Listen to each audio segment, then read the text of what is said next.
It was a bright Thursday morning at Langford International Airport. Travelers bustled through the terminals, their luggage wheels echoing against the polished floors. Among them was Amara Bennett, dressed in a simple navy blazer and black slacks, her hair tied neatly into a low bun.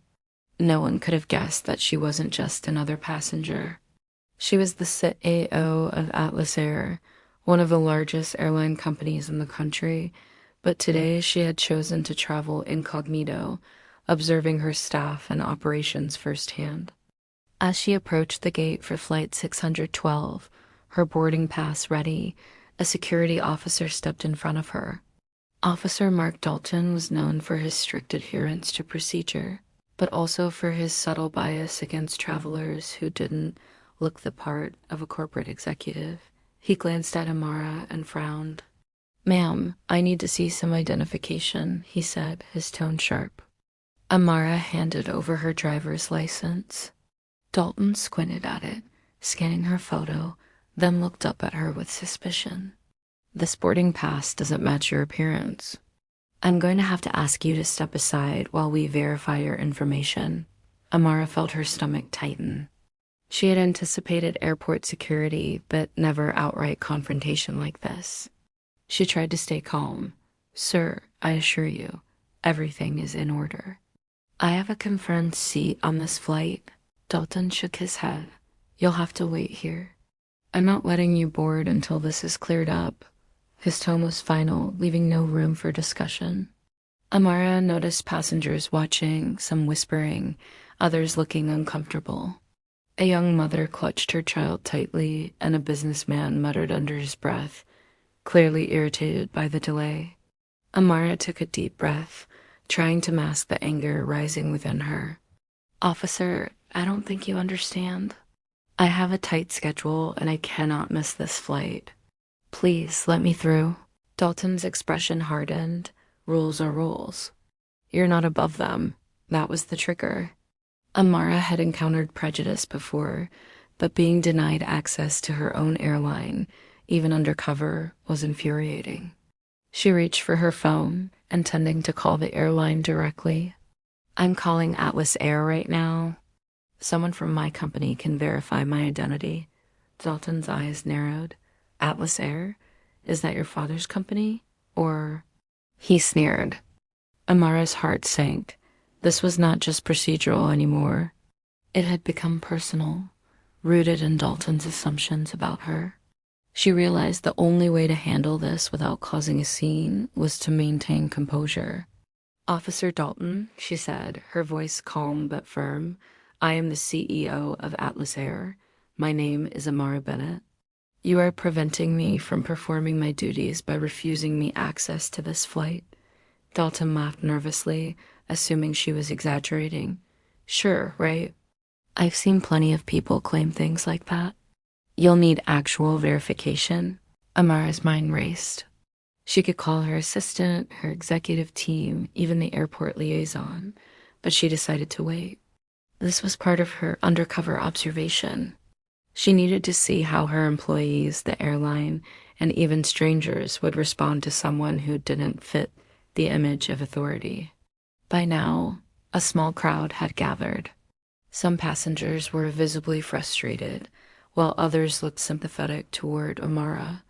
The tension in the air was palpable. Dalton's hand hovered near his radio. "I'm going to need backup if this continues," he muttered under his breath. Before he could call anyone, a voice rang out. "Mark, step away." It belonged to a senior Atlas Air manager, a tall man in his late 40s. He looked at Dalton with irritation. "This woman is cleared. She's part of our executive team. You're creating a scene over nothing."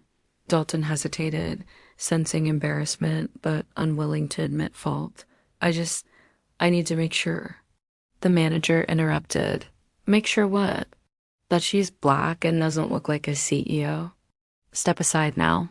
Amara took this moment to compose herself. She had remained calm, but inside she felt a surge of triumph. She had witnessed the raw bias in action firsthand, but the story was just beginning. Once aboard Flight 612, Amara settled into her seat, but she couldn't shake the tension from the airport encounter. She watched as flight attendants efficiently prepared the cabin. Most were polite, but a few gave her subtle, curious glances, no doubt having heard whispers about the earlier confrontation. Midway through the flight, Amara overheard a conversation between two attendants. "Did you see what happened at the gate?" One whispered. "That officer really embarrassed her." "I thought she was just another traveler." The other shook her head. "No way. There's something different about her." She wasn't panicking like anyone else would. Amara smiled quietly. She had succeeded in observing reactions without revealing her true identity. But her next move would change everything. She asked the lead flight attendant to bring her a glass of water. When the attendant approached, Amara leaned slightly closer and spoke in a quiet, authoritative tone. "I am the CEO of Atlas Air," she said. The words were simple, but delivered with unmistakable authority. The attendant froze. You are?" "Yes," Amara replied.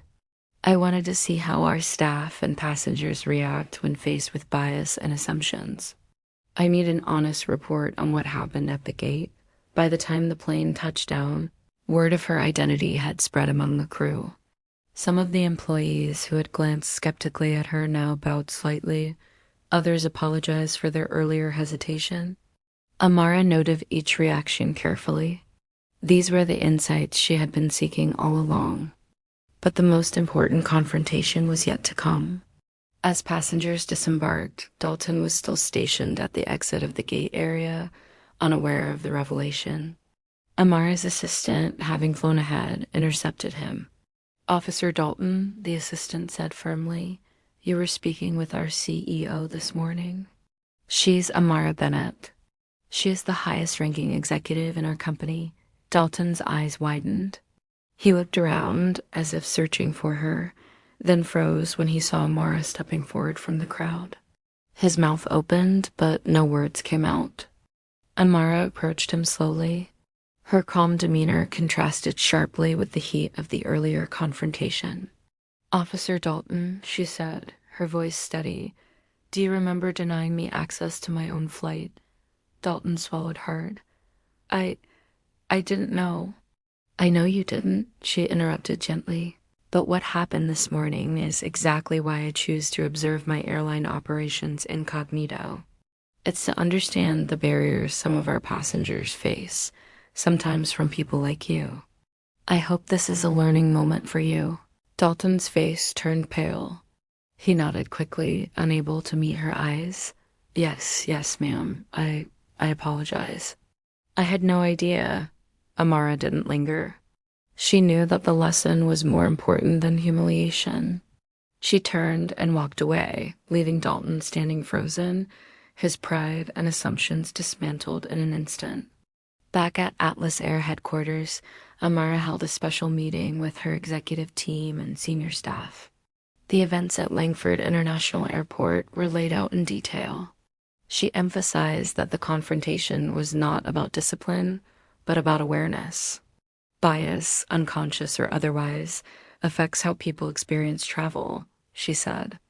"We are responsible for ensuring every passenger feels respected, valued, and safe." Her story quickly spread through internal communications. Employees who had witnessed her interaction or overheard reports were inspired. It wasn't just a tale of authority. It was a demonstration of empathy, strategy, and leadership under pressure. The incident also sparked changes in airport procedures. Atlas Air partnered with Langford International to develop sensitivity and training programs for security staff. Amara made sure that Dalton himself received the training, believing that real change came through education rather than punishment. Months later, Amara reflected on the event. Flying incognito had allowed her to witness firsthand the gaps in perception, prejudice, and protocol. It had been uncomfortable, challenging, and even infuriating, but ultimately enlightening.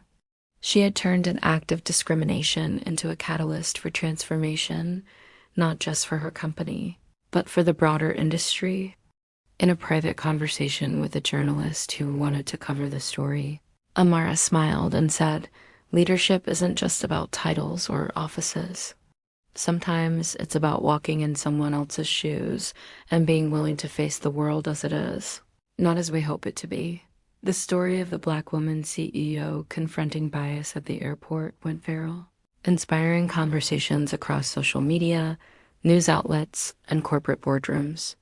Amara Bennett became not just a symbol of success, but a symbol of courage, intelligence, and the quiet power of turning injustice into insight. Her flight that morning had been more than a commute. It had been a journey of awareness, transformation, and the unwavering belief that leadership is not measured by authority alone, but by the strength to challenge assumptions, confront prejudice, and lead with integrity.